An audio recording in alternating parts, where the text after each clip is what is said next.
500 question സീരീസിലെ important portion ആയിട്ടുള്ള റിസർച്ചിൽ നിന്നുള്ള ക്വസ്റ്റ്യൻസ് ആണ് ഇന്നത്തെ വീഡിയോയിൽ നമ്മൾ ഡിസ്കസ് ചെയ്യുന്നത്. വീഡിയോ ചാനലിൽ പുതിയ ആളുണ്ടെങ്കിൽ സബ്സ്ക്രൈബ് ചെയ്യുക. First question, which of these designs is used to estimate the prevalence of osteoporosis? Osteoporosis അതുപോലുള്ള രോഗങ്ങളുടെയൊക്കെ കാരണം ഒക്കെ കണ്ടുപിടിക്കുന്ന സ്റ്റഡി, അതിനെപ്പറ്റി റിലേറ്റഡ് ആയിട്ടുള്ള അസുഖങ്ങൾ റിലേറ്റഡ് ആയിട്ടുള്ള കാരണങ്ങളെ പറ്റിയും അതിന്റെ സാധ്യതകളെ പറ്റിയൊക്കെ ഉള്ള പഠനം നടത്തുന്ന സ്റ്റഡിയാണ് cross sectional study. Cross sectional study design is a type of observational study design. Type of observational study design ആണ്, അതായത് നിരീക്ഷണമാണ് അവിടെ. അപ്പൊ ആ ഓപ്ഷനിൽ ഉണ്ടാവും, ക്രോസ് സെക്ഷണൽ ഒക്കെ ഉണ്ടാവും. അപ്പൊ നിങ്ങൾ ശ്രദ്ധിക്കുക. In a cross-sectional study, the investigator measures the outcome and the exposures in the study participant at the same time. ഒരേ സമയത്ത് തന്നെ ഇൻവെസ്റ്റിഗേറ്റർ അസുഖത്തിന്റെ എക്സ്പോഷറും അതുപോലെ ഔട്ട്കം, അസുഖം വന്നതിന് ശേഷം എന്താണ് സംഭവിക്കുന്നത് എന്നുള്ള കാര്യങ്ങളൊക്കെ ശ്രദ്ധിക്കുന്നുണ്ട്. Looking at data from A population at one specific point of time. ഒരു പ്രത്യേക സമയത്ത്, ഒരു പ്രത്യേക കാലഘട്ടത്തിൽ അസുഖം ബാധിച്ച് അസുഖം എന്തായി തീരും എന്നുള്ള ഒരു സ്റ്റഡിയാണ് cross sectional study. For example പറഞ്ഞാൽ പേഷ്യൻസ് വിത്ത് ലങ് ഡിസീസ്. അപ്പൊ ആ ഒരു പേഷ്യൻസിനെ ഒരു പ്രത്യേക കാലഘട്ടത്തിൽ ഒബ്സർവ് ചെയ്യുകയാണ്. That is cross sectional study. Quasi experimental means സാധാരണ ട്രൂ എക്സ്പെരിമെന്റൽ സ്റ്റഡി ഉണ്ട്. ട്രൂ എക്സ്പെരിമെന്റൽ എന്താണ് പറയുന്നത്? സാധാരണ നമ്മൾ എക്സ്പെരിമെന്റൽ സ്റ്റഡി എന്ന് പറയുമ്പോൾ രണ്ട് വേരിയബിൾ ഉണ്ട്, ഇൻഡിപെൻഡന്റും ഉണ്ട് ഡിപെൻഡന്റും ഉണ്ട്. അപ്പൊ ഇൻഡിപെൻഡന്റ് വേരിയബിള് റിസർച്ചർ ചേഞ്ചുകൾ വരുത്താം, മാറ്റങ്ങൾ വരുത്താം. അത് ഇൻഡിപെൻഡന്റ് വേരിയബിൾ. റിസർച്ചറിന് ഡിപെൻഡന്റ് വേരിയബിളിൽ ചേഞ്ച് വേണം. അതുകൊണ്ട് റിസർച്ചർ, നമ്മൾ നേരത്തെ വീഡിയോയിലൊക്കെ പറഞ്ഞാണ്, ഇൻഡിപെൻഡന്റ് വേരിയബിളിൽ ചേഞ്ച് വരുത്തിയിട്ട്, അതാണ് സാധാരണ ട്രൂ എക്സ്പെരിമെന്റിൽ. ട്രൂ എക്സ്പെരിമെന്റലിൽ ഏതുണ്ടാവും? റാൻഡം അസൈൻമെന്റും ഉണ്ടാവും, അതുപോലെ തന്നെ കൺട്രോളും ഉണ്ടാവും. അതായത് റാൻഡം അസൈൻമെന്റ് എന്ന് പറയുമ്പോൾ every member has an equal chance to include the study. 250 എംപ്ലോയീസിനെ സ്റ്റഡി നടത്തുകയാണ് ഒരു ഹോസ്പിറ്റലെങ്കിൽ 250 എംപ്ലോയീസിനും ചാൻസ് ഉണ്ട്. പക്ഷെ അത് സിസ്റ്റമാറ്റിക് സാമ്പിളിംഗിലാണ്. നേരത്തെ വീഡിയോ കണ്ടവർക്കൊക്കെ ഇത് മനസ്സിലാവും. പെട്ടെന്ന് ഇങ്ങനെ പറയുമ്പോൾ എല്ലാവർക്കും കിട്ടിക്കോണമെന്നില്ല. Every 10th member has an equal chance. അപ്പൊ അത് റാൻഡം സെലക്ഷൻ ആണ്. അപ്പൊ റാൻഡം സെലക്ഷനും കൺട്രോൾ ഗ്രൂപ്പും എക്സ്പെരിമെന്റും ഒരു ട്രൂ എക്സ്പെരിമെന്റിൽ ഉണ്ടാവും. എക്സ്പെരിമെന്റ് എന്ന് പറയുമ്പോൾ ഇൻഡിപെൻഡന്റ് വേരിയബിളിൽ ചേഞ്ച് വരുത്തും. ഇപ്പോ ഒരു എക്സാമ്പിൾ പറയുകയാണെങ്കിൽ മെഡിറ്റേഷൻ ചെയ്ത് സ്ലീപ്പ് കൂട്ടും. മെഡിറ്റേഷൻ പല വിധത്തിലുള്ള മെഡിറ്റേഷൻ ചെയ്യും. നമുക്ക് സ്ലീപ്പ് കൂടുകയാണ് വേണ്ടത് അതിനുവേണ്ടി. അപ്പൊ മെഡിറ്റേഷൻ എന്നുള്ളത് ഇൻഡിപെൻഡന്റ് വേരിയബിൾ ആണ്, സ്ലീപ്പ് എന്നുള്ളത് ഡിപെൻഡന്റ് വേരിയബിൾ ആണ്. അപ്പൊ അത് ഇതിനകത്തുണ്ടാകും, കോസി എക്സ്പെരിമെന്റ് ഉണ്ടാവും. പക്ഷേ ഒന്നുകിൽ കൺട്രോൾ അല്ലെങ്കിൽ റാൻഡമൈസേഷൻ, ഏതെങ്കിലും ഒന്ന് മാത്രമേ ഉണ്ടാവുള്ളൂ. റാൻഡമൈസേഷൻ എന്ന് പറയുമ്പോൾ every member has an equal chance. അപ്പോൾ റിസർച്ചർ ഒരുപക്ഷെ ഈക്വൽ ചാൻസ് കൊടുക്കണം എന്നില്ല. അല്ലെങ്കിൽ കൺട്രോൾ ഗ്രൂപ്പ് ഉണ്ടാവില്ല. കൺട്രോൾ ഗ്രൂപ്പ് എന്ന് പറയുമ്പോൾ നമ്മൾ 10 പേരിൽ റിസർച്ച് നടത്തുകയാണെങ്കിൽ 10 പേരെ അവിടെ നിരീക്ഷിക്കുന്നുണ്ട്, അപ്പുറത്ത് മാറി നിർത്തുന്നുണ്ട്. അതാണ് കൺട്രോൾ ഗ്രൂപ്പ്. കോസി എക്സ്പെരിമെന്റിൽ ഒന്നുകിൽ കൺട്രോൾ ഗ്രൂപ്പ് ഉണ്ടാകണമെന്നില്ല, അല്ലെങ്കിൽ റാൻഡം സാമ്പിളിംഗ് ഉണ്ടാകണമെന്നില്ല. ഏതെങ്കിലും ഒന്ന് മാത്രമേ ഉണ്ടാവുള്ളൂ കോസി എക്സ്പെരിമെന്റ്. അത് ഇമ്പോർട്ടന്റ് ആണ് കേട്ടോ. ക്രോസ് ഓവർ ഫാക്ടോറിയൽ അത്ര ഇമ്പോർട്ടന്റ് അല്ല. നമുക്ക് അടുത്ത ക്വസ്റ്റ്യനിലേക്ക് പോവാം. The extent or degree to which a tool measures what it is supposed to measure is known as. Options: reliability, validity, specificity, stability. Correct answer validity ആണ്. Validity is degree to which ആ instrument measures what it is intended to measure.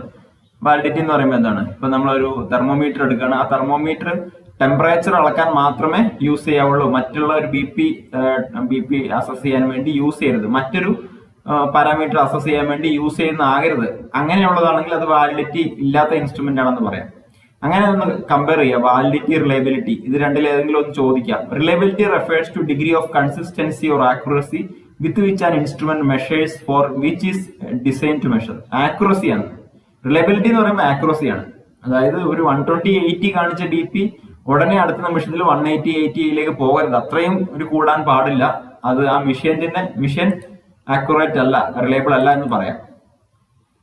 അടുത്ത question, in quantitative research process the literature review should occur. Options: near the end of the research process, shortly before the analysis of the problem, early in the research process, none of the above. അപ്പൊ എന്താണ് literature review? അറിയാത്തവർക്ക് വേണ്ടി പറയാം. Literature review എന്ന് പറയുമ്പോൾ നമ്മൾ ഒരു research ചെയ്യുമ്പോൾ ആ റിസർച്ച് നമ്മളിപ്പം ഒരു റിസർച്ച് ചെയ്യുകയാണ്, നമ്മളിപ്പോ പുതിയ ഓട്ടോമാറ്റിക് കാറിനെ പറ്റി റിസർച്ച് ചെയ്യുകയാണെങ്കിൽ ആ ഒരു ഓട്ടോമാറ്റിക് കാറുകളുടെയൊക്കെ പഴയ എഴുത്തുകുത്തുകൾ ഉണ്ടാവും. ആ ഒരു എഴുത്തുകുത്തുകളും എവിടുന്നൊക്കെ കിട്ടാവോ, ബുക്ക് ആണെങ്കിൽ ബുക്ക്, അല്ലെങ്കിൽ ഇവിടെ മാഗസിൻ ആണെങ്കിൽ മാഗസിൻ, ഇന്റർനെറ്റ് തപ്പാം, അൺപബ്ലിഷ്ഡ് തീസിസ് ഉണ്ടാവും. പല കോളേജുകളിലും പോയിട്ട് കുട്ടികൾ എഴുതിയ തീസിസ് വായിക്കാം. എന്താ പറയാ, ഓട്ടോമൊബൈൽ ഓട്ടോമൊബൈലിന്റെ കൂടുതൽ വിവരങ്ങൾ അറിയുന്നവരുടെ അടുത്ത് പോയിട്ട് ശേഖരിക്കാം. ഇത് ഞാൻ എക്സാമ്പിൾ പറഞ്ഞാണ്. അപ്പൊ അങ്ങനെയുള്ള ഒരു ശേഖരണമാണ് ലിറ്ററേച്ചർ. ലിറ്ററേച്ചർ റിവ്യൂ വായിക്കുമ്പോൾ റിസർച്ചറിന് നല്ലൊരു ജ്ഞാനം ഉണ്ടാവും, നല്ലൊരു അറിവുണ്ടാവും. He should be thorough about this subject, particular subject. അപ്പൊ ഓപ്ഷൻസ് എന്ന് പറയുമ്പോൾ correct answer early in the research process ആണ്. ഇപ്പൊ ക്വാണ്ടിറ്റേറ്റീവ് റിസർച്ച് ചെയ്യുമ്പോൾ നമ്മൾ നേരത്തെ തന്നെ കണ്ടുപിടിക്കണം. ഞാൻ ക്വാണ്ടിറ്റേറ്റീവ് റിസർച്ചാണ് എന്റെ MSc ചെയ്തപ്പോൾ ഞാൻ ചെയ്തത്. അപ്പൊ എനിക്ക് എന്റെ സ്റ്റഡിയുടെ പ്രോബ്ലം ഞാൻ കണ്ടുപിടിച്ച് ഞാൻ മാഡത്തോട് പറഞ്ഞു, മാഡം ഓക്കെ പറഞ്ഞപ്പോൾ അതിനുശേഷം ഞാൻ ചെയ്യുന്നത് റിസർച്ച്, ഒരു റിവ്യൂ ഓഫ് ലിറ്ററേച്ചർ ആണ്. ഞാൻ ഇന്റർനെറ്റിൽ പോയി തപ്പുകയൊക്കെ ചെയ്തത്, അവരെ ബുക്സ് ഒക്കെ എടുത്ത് കളക്ട് ചെയ്ത് നോക്കുകയൊക്കെ ചെയ്തത് റിവ്യൂ ഓഫ് ലിറ്ററേച്ചർ ആണ്. അപ്പൊ നമ്മൾ പെട്ടെന്ന് തന്നെ ചെയ്യുന്നതാണ് ക്വാണ്ടിറ്റേറ്റീവ് റിസർച്ച് എന്ന് പറയുമ്പോൾ പെട്ടെന്ന് ചെയ്യുന്നതാണ് review of literature. Literature review എന്താണെന്ന് നോക്കാം. Literature review in A qualitative study should be done after the data collection and analysis. അപ്പൊ ക്വാളിറ്റേറ്റീവ് സ്റ്റഡി എന്ന് പറയുമ്പോൾ എന്തൊക്കെയാണ്, അതിന് എക്സാമ്പിൾ എന്തൊക്കെയാണ് നമ്മൾ കുറെ പഠിച്ചിട്ടുണ്ട്. Phenomenology, grounded theory, case study, അങ്ങനെ കുറെ റിസർച്ച് പറഞ്ഞു. അതൊക്കെ ക്വാളിറ്റേറ്റീവ് ആണ്. ക്വാണ്ടിറ്റേറ്റീവ് എന്ന് പറയുമ്പോൾ എക്സ്പെരിമെന്റൽ റിസർച്ച് ആണ്. അപ്പൊ ക്വാളിറ്റേറ്റീവില് ഇത് ലിറ്ററേച്ചർ റിവ്യൂ എടുക്കുന്നത് ഡാറ്റ കളക്ഷൻ കഴിഞ്ഞിട്ടാണ്, അനാലിസിസ് കഴിഞ്ഞിട്ടാണ് ലിറ്ററേച്ചർ റിവ്യൂല് ക്വാളിറ്റേറ്റീവ് സ്റ്റഡിയിൽ ലിറ്ററേച്ചർ റിവ്യൂ എടുക്കുന്നത്. The literature review is a written overview of major writings and other sources on a selected topic. Particular ടോപ്പിക്കുകളിൽ നിന്ന് സെലക്ട് ചെയ്യും. Sources covered in the review may include scholarly journal, articles, books, government reports, website. അപ്പൊ എവിടുന്ന് വേണമെങ്കിലും collect ചെയ്യാനാണ് ഉദ്ദേശിക്കുന്നത്. Next question, which of the following is not a method of data collection? Options: interviews, experiments, questionnaires, observation. Data collection അല്ലാത്തത് എന്ത്? Data collection അല്ലാത്തത് എന്താണെന്ന് ചോദിക്കുന്നത്. ഡാറ്റ കളക്ഷൻ അല്ലാത്തത് എന്താണെന്ന് ചോദിക്കുന്നത്. ഇപ്പൊ ഇന്റർവ്യൂവിൽ നമ്മൾ ഇന്റർവ്യൂ ചെയ്ത് ഡാറ്റ കളക്ട് ചെയ്യാം.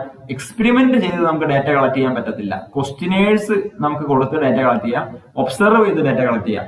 ഇതൊക്കെ ഡാറ്റ കളക്ഷൻ മെത്തേഡ്സ് ആണ്. ചിലപ്പോൾ അങ്ങനെയും ചോദിക്കാം എക്സാമിന്.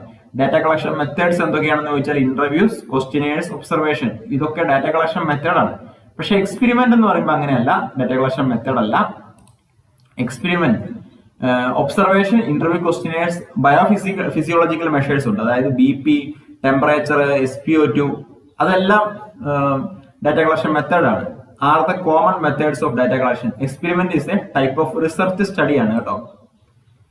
Next question, a careful appraisal of the strength and weakness of the study is. Options: research proposal, action research, research critic, evidence based practice. ഇവിടെ കറക്റ്റ് ആൻസർ വരുന്നത് research critic ആണ്. Research critic. A careful appraisal of the strength and weakness of the study is research critic. അതായത് critic എന്ന് പറയുമ്പോൾ analysis നടത്തുകയാണ്. Analysis of a research undertaking the focuses on its strength and limitation. ലിമിറ്റേഷനും സ്ട്രെങ്തും പറയും research ക്രിട്ടിക്കില്. ആ ഒരു റിസർച്ചിന് എന്തൊക്കെ പോരായ്മയുണ്ടോ അതൊക്കെ പറയും. അതുപോലെ റിസർച്ചിന് എന്തൊക്കെ ഗുണങ്ങളുണ്ടോ അതെല്ലാം പറയുന്നതാണ് research critic. Research proposal is a document proposing a research project. അത് നമുക്ക് പ്രൊപ്പോസൽ ചെയ്യണം. ആദ്യം ഒരു പ്രോബ്ലം വന്നു കഴിഞ്ഞാൽ പ്രൊപ്പോസൽ കൊടുക്കും, അത് ആക്സെപ്റ്റ് ചെയ്യണം. റിസർച്ച് പ്രൊപ്പോസൽ ആക്സെപ്റ്റ് ചെയ്യണം. That is a document proposing a research subject, research project. Next question, a realistic expectation which is something that we believe to be true. Option: hypothesis, conceptual framework, assumption, concepts. Which is something we believe to be true, that is assumption. നമ്മൾ അത് ശരിയാണെന്ന് വിശ്വസിക്കുകയാണ്, അതാണ് assumptions. Explanation, assumption is a statement that is taken for granted or are considered to be true. നമ്മൾ അത് ശരിയാണെന്ന് വിശ്വസിക്കുകയാണ്. Sleeping problems is common in old age people. അതൊരു സ്റ്റേറ്റ്മെന്റ് ആണ്. ഇപ്പൊ ഞാൻ എന്റെ സ്റ്റഡി നടത്താൻ പോയത് study to assess the effectiveness of aerobic exercise on quality of sleep among elderly in particular old age home at Calicut എന്നാണ്. അപ്പൊ ഞാൻ അസ്യൂം ചെയ്യാണ് old age persons having sleep problems എന്ന് ഞാൻ അസ്യൂം ചെയ്യാണ്. അത് ഞാൻ ഈ ഒരു റിസർച്ച് നടത്തുന്നതിന് മുന്നേ തന്നെ ഞാനത് കണ്ടുപിടിച്ചു. I don't know whether it is true or false, but scientific we considered to be true. Researcher considered to be true. നമ്മൾ സയന്റിഫിക്കലി ടെസ്റ്റ് ചെയ്തില്ലെങ്കിലും അതങ്ങനെ. ഹൈപ്പോത്തസിസ് എന്ന് പറയുമ്പോൾ statement of the expected relationship between 2 or more variable. അതായത് ഇപ്പോ 2 variable ഉണ്ട്. ഇപ്പോ sleep ഉണ്ട്, അതുപോലെ മെഡിറ്റേഷൻ ഉണ്ട്. അപ്പൊ സ്ലീപ്പ് മെഡിറ്റേഷൻ നന്നായിട്ട് ചെയ്താൽ സ്ലീപ്പ് കൂടും. അതൊരു റിലേഷൻഷിപ്പ് ബിറ്റ്വീൻ 2 വേരിയബിൾ ആണ്. There will be improvement of sleep after doing continuous medication every day at night. അപ്പൊ നമ്മളത് ഒരു സ്റ്റേറ്റ്മെന്റ് ചെയ്യാണ്. അത് ഹൈപ്പോത്തസിസ് ആണ്. അത് വ്യത്യാസമുണ്ട് കേട്ടോ. ഹൈപ്പോത്തസിസ് എന്ന് പറയുമ്പോൾ 2 വേരിയബിൾ തമ്മിലുള്ള റിലേഷൻ ആണ്. അതായത് ഡിപ്പെൻഡന്റ് വേരിയബിളും ഇൻഡിപെൻഡന്റ് വേരിയബിളും തമ്മിലുള്ള റിലേഷൻ ആണ്. നമ്മളെ പഴയ വീഡിയോകളൊക്കെ കണ്ടവർക്ക് പെട്ടെന്ന് മനസ്സിലാകും കേട്ടോ. അതുകൊണ്ട് നിങ്ങൾ നമ്മുടെ ചാനലിലെ കഴിഞ്ഞ DHS എക്സാമിന്റെ വീഡിയോസ്, എസ്പെഷ്യലി റിസർച്ച് വീഡിയോസ് എല്ലാം കാണുക. എല്ലാം ഫ്രീ ആയിട്ട് നിങ്ങൾക്ക് ലഭിക്കുന്നതാണ്. നിങ്ങൾക്ക് പോയി കണ്ടാൽ മതിയല്ലോ, കാണാത്തവരുണ്ടെങ്കിൽ. അതുപോലെ JHE എക്സാമിന് റിസർച്ച് ക്വസ്റ്റ്യൻസ് കണ്ടിട്ടുണ്ട്. അപ്പൊ JHE ആരെങ്കിലും കാണുന്നുണ്ടെങ്കിൽ നിങ്ങളോട് കാണുക. Find out the odd one out regarding the typical characteristic of a research objective. അപ്പൊ ഇതിൽ ഏതാണ് ഓഡ് വൺ? റിസർച്ച് ഒബ്ജക്റ്റീവ് ഉണ്ട്. റിസർച്ചിന്റെ ഒബ്ജക്റ്റീവിന്റെ ഓഡ് വൺ ഏതാണെന്ന് ചോദിക്കുന്നത്. വെരിഫയബിൾ ആണ് odd. Research objective should be observable, measurable, time bound. അത് ശരിയാണ്. വെരിഫയബിൾ അല്ല. Objective must start with the word acronym smart. Smart എന്ന് പഠിക്കാം. Specific, measurable, achievable, realistic and time bound. ഇത് മൊത്തം ഉള്ളതാണ് കേട്ടോ. സോ നമ്മുടെ ഇന്നത്തെ വീഡിയോ കഴിഞ്ഞു. നമ്മൾ വീണ്ടും ക്വസ്റ്റ്യൻസ് ഡിസ്കസ് ചെയ്തിട്ടുണ്ട്. Thank you. Please share this video. All the best for the coming exam.